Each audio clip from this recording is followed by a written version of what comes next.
Now, there's something I want to say, and this is going for. I'm an Igbo man from an Igbo tribe, pure Igbo man till tomorrow. And I'm not ashamed to say that I'm an Igbo man. I am a full-blooded Igbo man.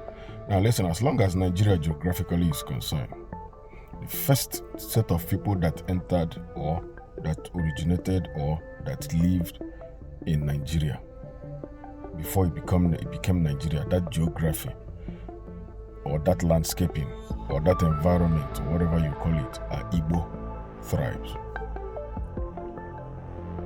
You can argue however you want to argue, that's your business. Now, Igbos are not, they don't have that knack of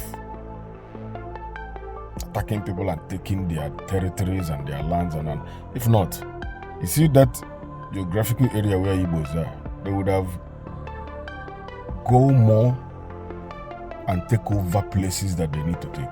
Igbo man came in and saw how greenish and how fertile the eastern part of Nigeria is, and they dwelled there and they lived there, and they did not have this hunger to start going and acquiring more land and taking it. Igbo man will prefer to pay you for your land.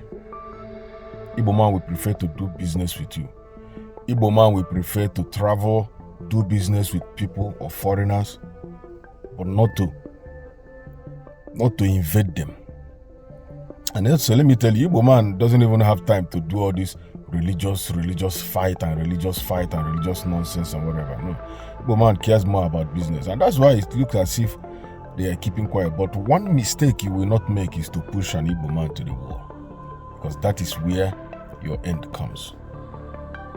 Igbo men are businessmen. Igbo women are businessmen.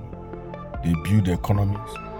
They change the economic system of any place they find themselves. And that is the blessing that God has given them. You cannot take it away from you. No matter how you try, you cannot. Even if you are watching this video and you don't like it, that's your business. But the Igbo man is a businessman. Because if Igbo man are land grabbers and what do you call it, and invaders, they would have taken the whole of Nigeria before any other tribe even coming. When this man, late Buhari was saying that Igbo people are just a dot, I just laugh at him because it's ignorant that he's talking.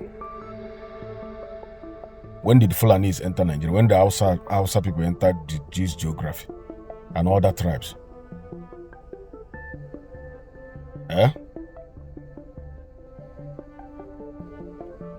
Whether you like what I'm saying or not, I'm not saying it for you to like me or don't like me. It's not my business. I'm telling you the truth.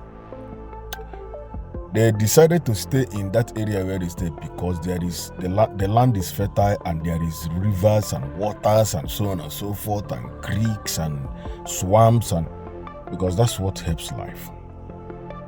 That's what helps life. They decided not to stay in those desert places. And that's why they thrive. And that's why they build businesses. And what is the full meaning of Igbo? The full meaning of Igbo is an abbreviation. The full meaning of Igbo is I go before others. I go before others. And they always go anywhere before others, and they make it. Anywhere or any part of the world where you did not see an Igbo man, just leave that place, because that place, it means that land eats the people and it's not good. And sometimes even if the land is not good, Igbo men will try to make it habitable for people. And if they try and it doesn't work, that's when they leave it. And that's why if Igbos leave this misconception of British people, greedy British people called Nigeria, British government called Nigeria, if they leave that misconception and have their own country, well, I will say the rest will be history. So let me make it very clear. Besides, every region can survive on their own now. Hausa can survive, Fulani can survive. These things people say Hausa Fulani, there's nothing like Hausa Fulani. There is half Hausa and there is Fulani. Hausa can survive, Fulani can survive, Yorubas can survive very, very well because they are intelligent people also. Yorubas are intelligent people. They are very intelligent and they have, you can tell. Igbos are business oriented. Other tribes. So if they leave, every region can survive on their own. And that is the truth. Thank you.